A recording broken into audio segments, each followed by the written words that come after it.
Okay, right now I'm measuring. So we got, like I said, middle of the stud, 16 inches, 32, 48, 64, 80, and obviously got to measure the end. So every 16 inches I'm going to make a mark on my drywall. I should show you right now. You take the ruler, or the tape measure I should say, 16, 32, hello, 48, 64, 80. Now the hard part's done. We take the T-square. This is why it's so great. You put it there, and you draw a line straight down. Go to the next mark, do the same thing. Go to the next mark, do the same thing. And so on.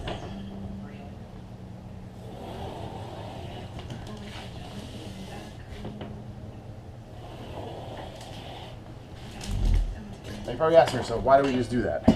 Well, you will see on the next step why we did that, but I'll tell you right now why we did it. When you put the drywall up, you're going to know exactly where the studs are at, and that's where you're going to put your screws. Now when you screw in the drywall, you want to use, depending on what size drywall you have, there's special drywall screws. This one goes into wood. As you see, the teeth are real wide apart. If you're drilling into metal studs, you're going to have a special drywall screw that has real thin thread on it. So you're going to put essentially here, up top, one, all the way at the bottom, in the middle, and then one. So five screws per 4 feet is what I like to do. So the next thing you see, we're actually going to get you start with the ceiling first.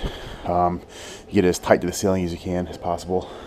And I've already hung these, so I don't know if you can see that, but you see how it's countersunk a little bit? That's how you want the screw to go in. You don't want it to be above.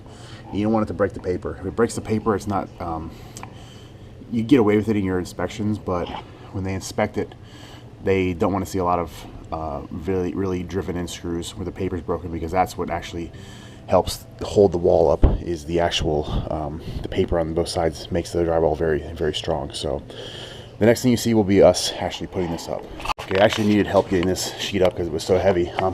We'll get it as tight to the ceiling as possible. And like literally 5 screws will hold the entire sheet up, and then you want to go and do them. But you see how that screw is perfect. That screw is perfect. This one's a little borderline. It should still pass, but let's go drive a couple more. I'll show you how it's done.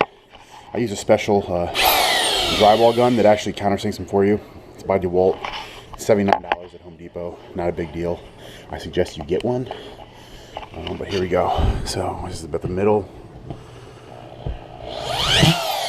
Bam. That's it. And again, you're going to want to do 5, so that's 1 on that line. Easy peasy. So, yep, I'm going to do that. I'm going to put 5 here, 5 here, 5 here, 5 here, 5 here, 5 here, 5 here, and then we're going to hang the bottom sheet. So yeah, the next thing you see might be the bottom sheet, because it does have an outlet, and you have to cut that out. So you're welcome. Okay, and I'm done. So you see 1, 2, 3, 4, 5, 5, 5, 5, 5, 5.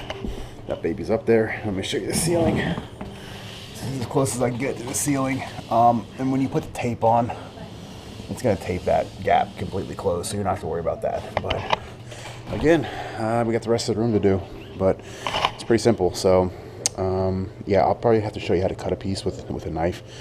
This takes a special technique, but this is going to be another 8-foot section, so I'm going to go ahead in the garage and grab it, and I'm going to measure from here to the light socket, and I'm going to cut that out, and it should be a perfect fit. So you're welcome. Okay, so I measured the electric outlet. It was 2 studs over, and 2 studs over, it was 30.5 for the top and 34 is the bottom. So I made a mark, went over the length, which is about 2 inches, marked it again, drew a square, and now I'm going to literally, with an X-Acto knife, going to cut like there, do it about 5 times, and then you should punch right out and just cut the back, the paper in the back, and then it'll be a perfect perfect size hole for your outlet. And you always want to measure from the top down because you're going to have a gap in the floor, about a 1/4 of an inch to a 1/2 inch gap from the bottom of the drywall. So we're going to go ahead and get this cut out, and then we're going to get this piece of sheetrock hung. Not CrossFit. You're welcome.